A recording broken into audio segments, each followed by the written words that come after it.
وبناء على هذه الذرات المتطايرة بين رعد ومطر وعواصف وبراري ورحلة عويصة تشكل لنا صراط مستقيم مداه العمر، وهي الدنيا هي الصراط. بنمشي عبر هذا الصراط مقدار العمر، سيدنا مشى 63 سنة.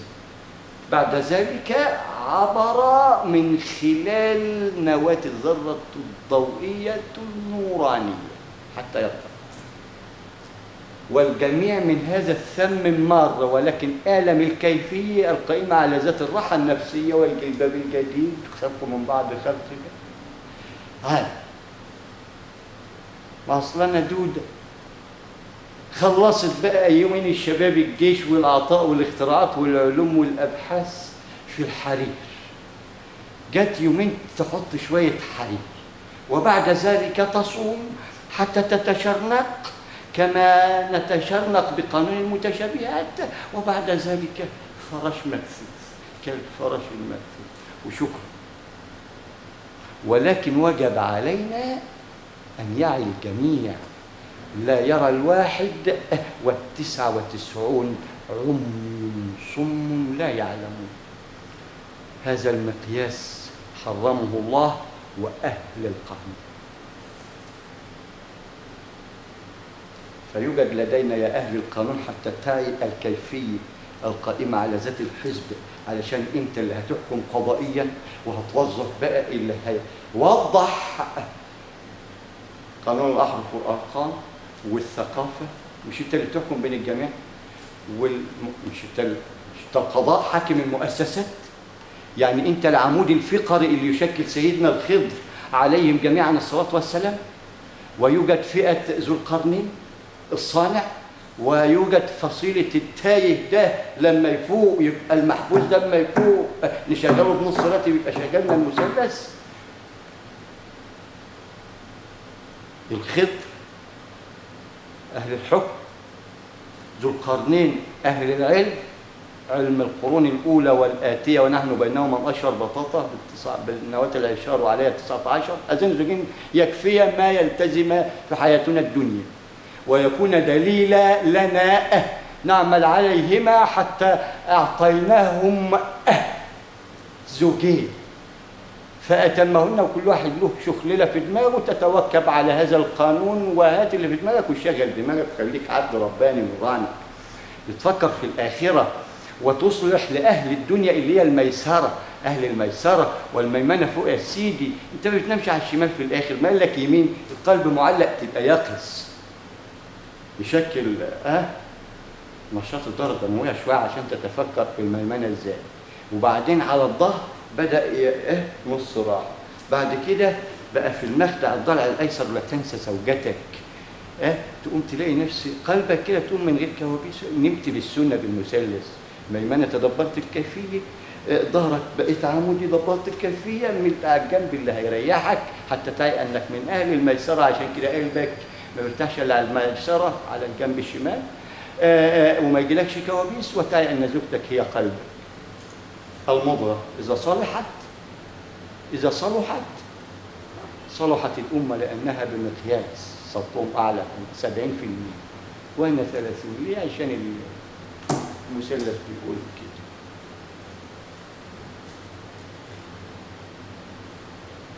فأنا بوضح أشياء من أسرار العمل اللي طلب وفرض علي أن أوضحها حتى نعي إلى أين.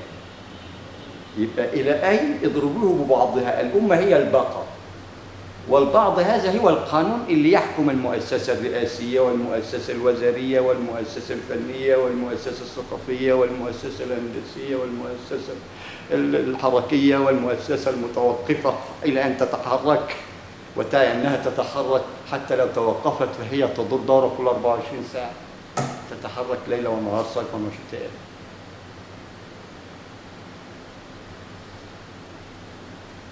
أي مشكلة هتحصل بين اللي ذكرته ده مش أنتوا اللي هتحكموا، فلديكم سببين يؤدوا، لأن هذين السببين يؤدي لزوجين. ارتقاء راسه بقت أعلى من النجوم وراءه، وخلعنا عليه أن يهديه لمن خلفه عن طيب خاطر وعن علم، ولا يمسك هذه العصا اللي تشكل لنا في هذا العصر اللي بعد ظهر وعصر مقياس قانون المتشابهات. فالعصا اللي لقفت هذا المثلث اللاقف بعصر المثلث في عصر المثلث، ونحن يوم الزينة والكل شيء بعضه ده بقت ذرة نراها عبر الهوت عبر الميزان. قرية بمقياس لواقع الرياح تسكن، لواقع الرياح تسكن، لواقع الرياح تذرة. شوف كم مرة يجيك هلال الساتلايت والمثلث الراس كده يديك الأوبشن من نواة العنصر الشعب. مثلث مسلم مثلث، اعرف الكيفية القائمة على الأزواج الفردي والأزواج الزوجي والأزواج الثلاثية والأزواج الرباعية والأزواج الخماسية والأزواج الثلاثية، لأنها أزواج بالقانون أشتتا. وأصل فرض علي أقول هذا الكلام، فأنا ساعات كده بطلع من هذا الجلباب بأشياء غير ممنوعة إعلاميا، ولي الحق إن أدل على أهل. يا أخي ده أهل القضاء لازم يسمعوا من يترفع عن نفسه يا أخي وعما لديه ويريد أن يهدي لهذه الأمة من ميراث وحق الجميع يا أخي بكل الديانات، وأنتم أهل القضاء اللي لا يعي الديانات إلا من خلال المعاملة، لأن الدين المعاملة. هنتعامل ولا هنفضل بقى لا تعامل؟ وما أدراك، مش هقول لك حاجة بتحصل، هقول لك الخير آتي لا محالة لا محالة لا محالة. وإن لم تبصم على هذا الخير فتأكد أنه بك عاصف من خير إلى خير إلى خير، لأنه مقياس كوني.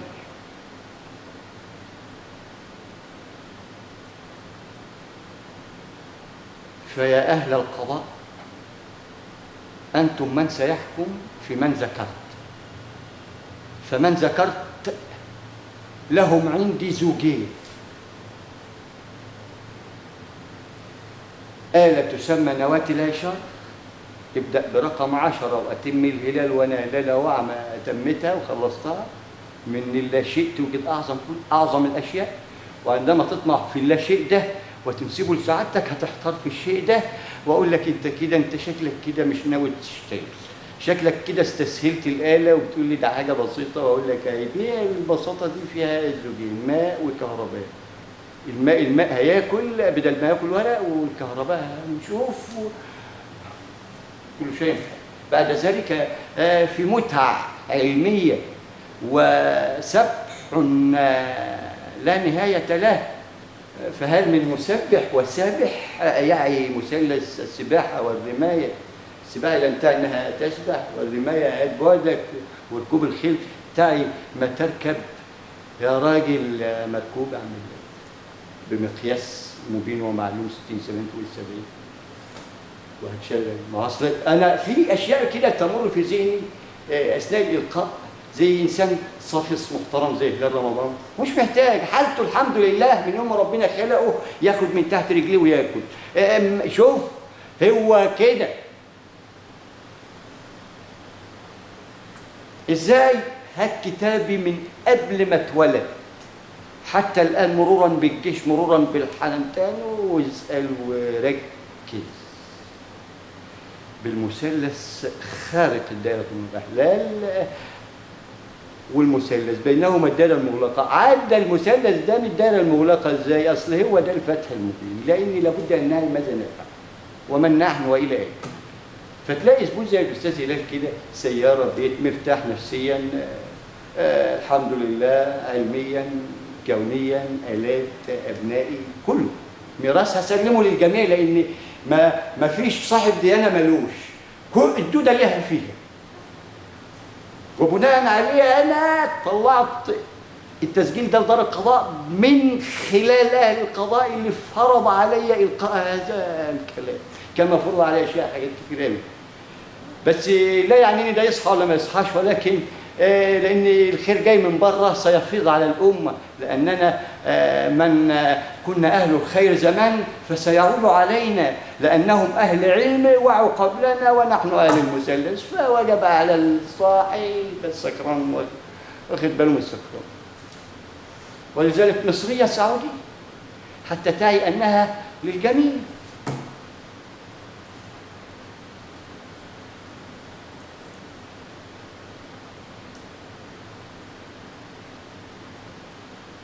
أقول له يا عم هلال شوف شغلك، يقول لك يا سيدي أنا مش محتاج، فلوس عندي، ولاد عندي، كله تمام يا عم، أنا مالي. أقول له مالك ناقص مثلث. رقم واحد، أنت مال نفسك وكل ما سيورث من خلفك مالك.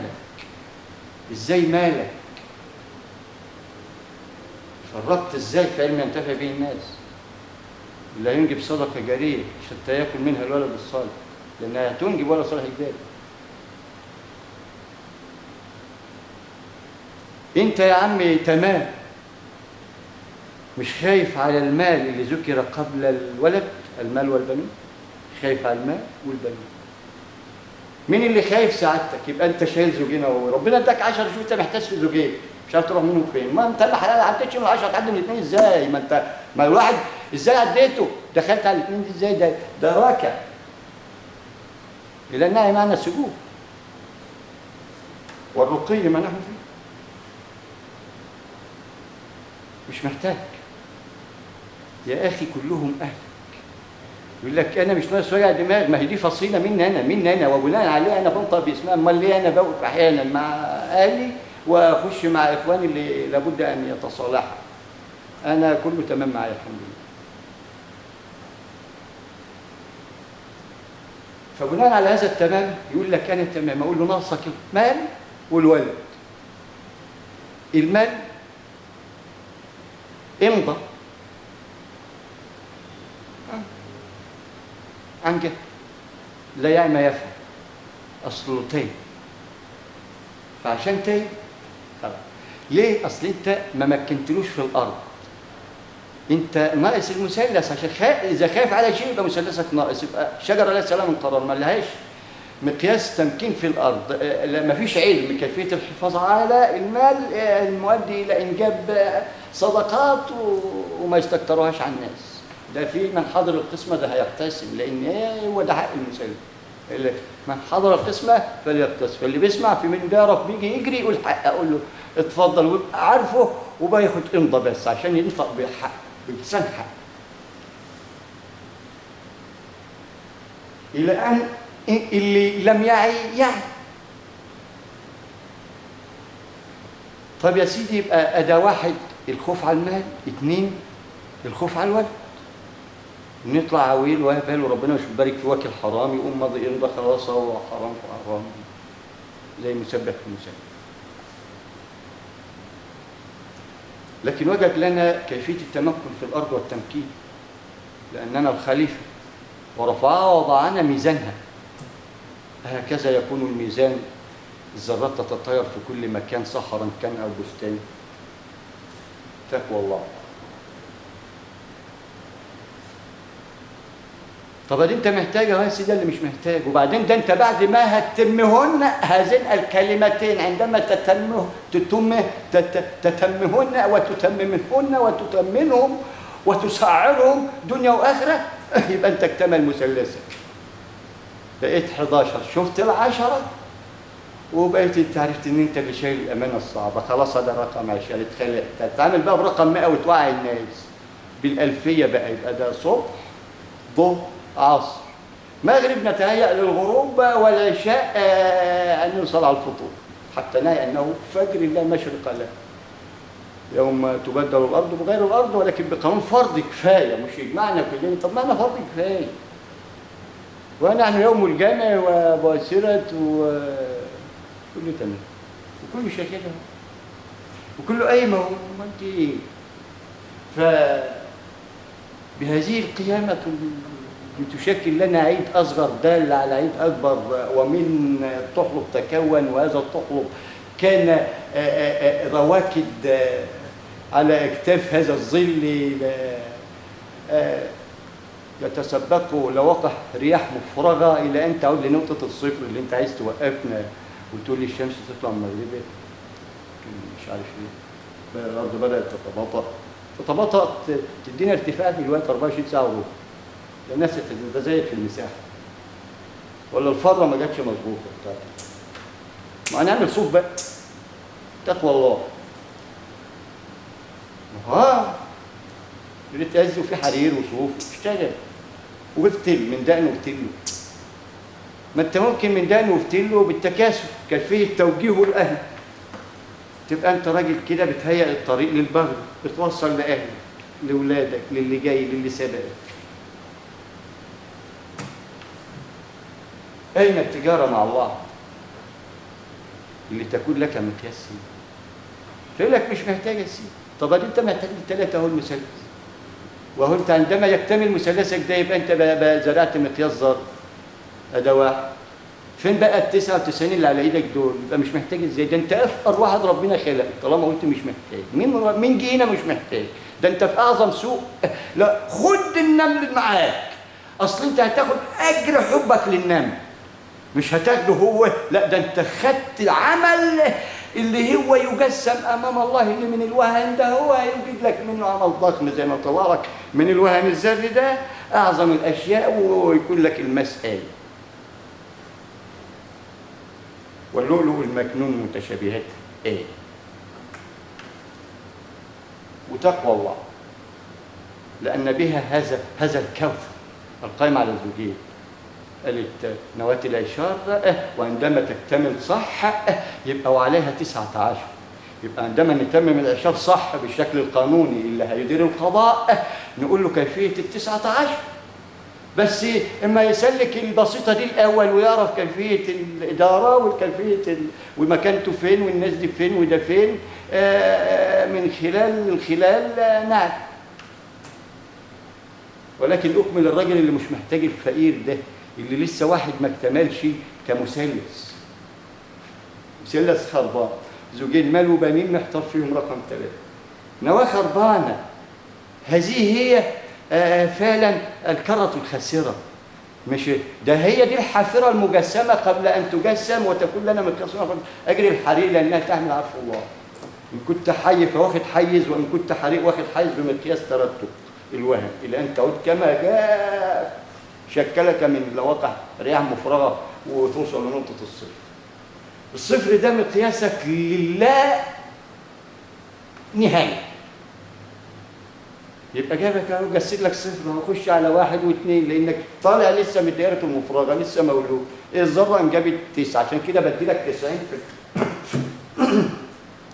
في النسبة المادية. لكن التلت لصاحب الأرض، التلت للإدارة، التلت لمن يدير، التلت للقانون الحركي، أي التلت للأرض، التلت لمن يدير هذا المشروع، التلت للشركة.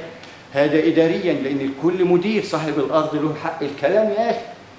اللي بيدير له حق الكلام يا أخي. ما هي في أشياء تكلفة عايزة إصلاح لأنها هندسة وفي قضاء ليها دخل ثابت. الطاقة الثابتة تتثبت الطاقة حركة دائمة. ابنك يمسك مكانك عن علم مورث عن علم الجميع من خلال العلم اللي يعود الجميع مما ألقى أباه. قانون متشابه يكون أباه له مقياس أحسن ما يكون الابن لأباه مقياس. ده سبب إطالتي وتوضيحي من خلال هذه الكرة الخاسرة اللي نراها شجرة الله سواء من قرار دي ذرتها فنت. ليه 3؟ لأنه خايف. ده بقى اللي هو عنده مال ومش ناقصه حاجة في الدنيا ومش شايف المثلث. مفلس. ليه؟ لأن لو كان أتم المثلث شاف 10 وال11 وتكسرت بمقدار صراطه اللي هو عمره اللي هيعبره عبر سم الخياط أرق من لواقع الرياح. نقطة الصفر تمر منها. ودي الأرض اللي انقصها معطفة اللي عايزين نوقفها مطلع مشاء مغربة. ده من قطع عواميد يا سيدي. بصوا للسبع والسبع والسبعين والسبعين والسبعين. بص لا شيء إلى أن يبقى ذرة شيء وشكل مثقال من جد أشياء، تقول حاجات ما هيش عارفة إيه كده كما قال الأولون. طب ما كم ما فيش متشابهات وغير متشابهات نعصلك حتى، إنما شرك فين إحنا نهرب بقى.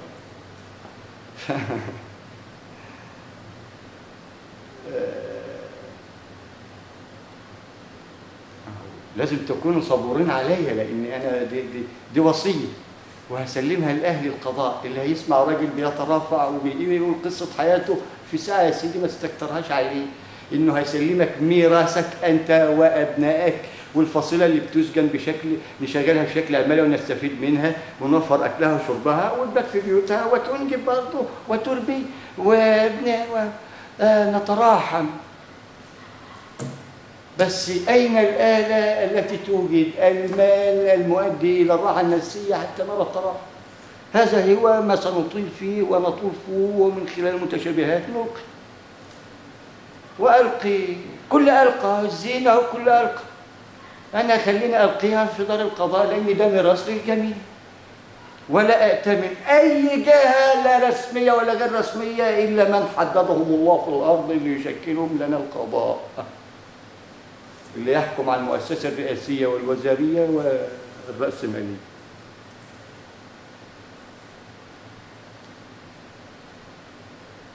هذا هو الحق.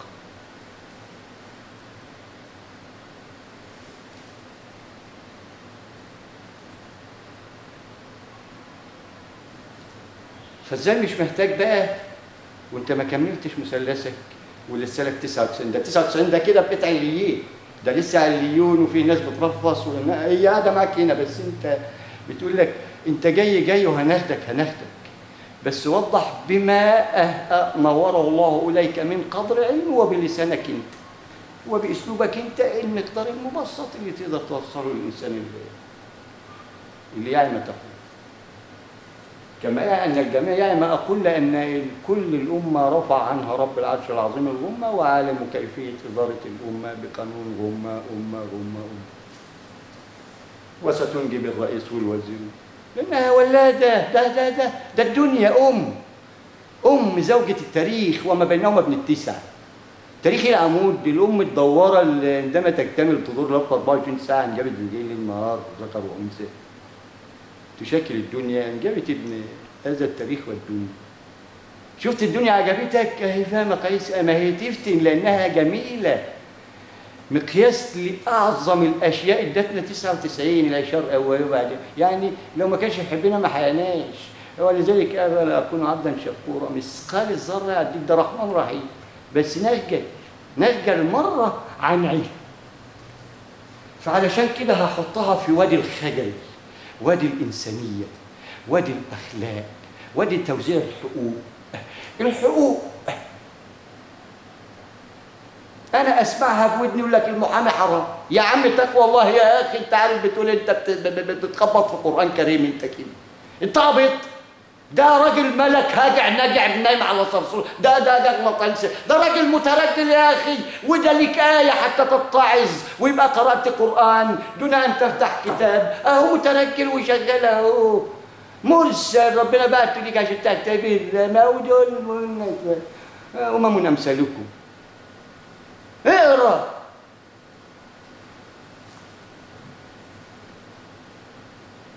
قال له ما انا بقارئ 3 والإيه غرس، فأنا بغرس في المكان الصحيح وأعي ما أفعل وأعلمت الجميع حتى يكون لديكم علم بتستلموا الجميع جاهز.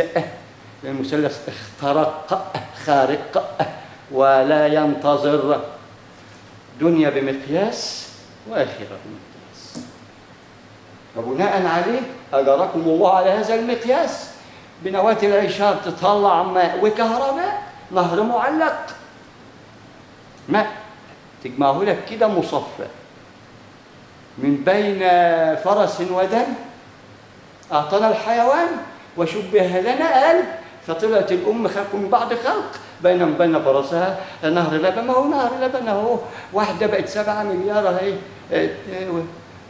6 مليار وكلفت 3 مليار. نهر كوثر بيتكاثر أهو ومختوم أهو بمثلث 3 مضاد حيوي والدسم.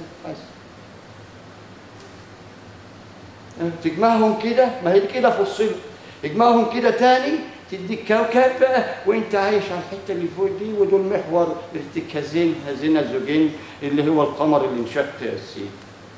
يا اخي